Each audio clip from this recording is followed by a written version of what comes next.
Mi trovo qui perché è successo un fatto molto grave in questa malga.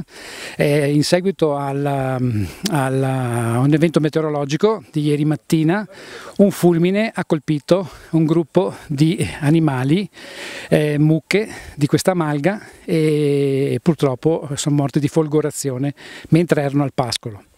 E una di queste mucche, in seguito all'episodio, è scivolata ed è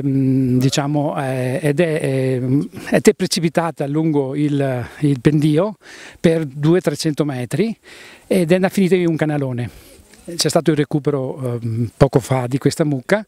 Era ancora viva e purtroppo, in seguito ai traumi e emorragie interne dovute agli urti e alle botte che ha preso mentre scendeva, scivolava giù, è deceduta proprio durante il trasporto, mentre l'hanno salvata i vigili del fuoco. Purtroppo non c'è stato più niente da fare, anche lei è deceduta.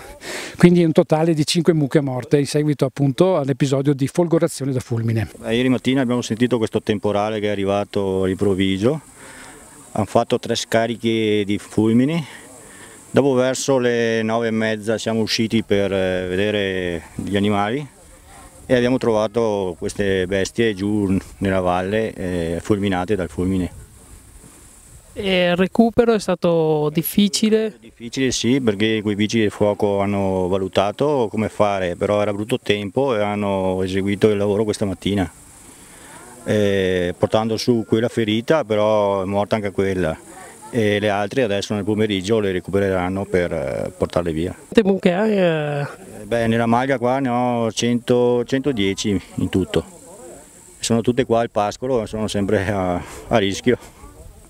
E adotterete qualche cosa per i fulmini oppure? Non c'è niente da fare perché le bestie sono fuori al pascolo e cosa vuoi fare? Purtroppo è così qua in malga. C'è niente da fare, se no bisogna tenerle a casa.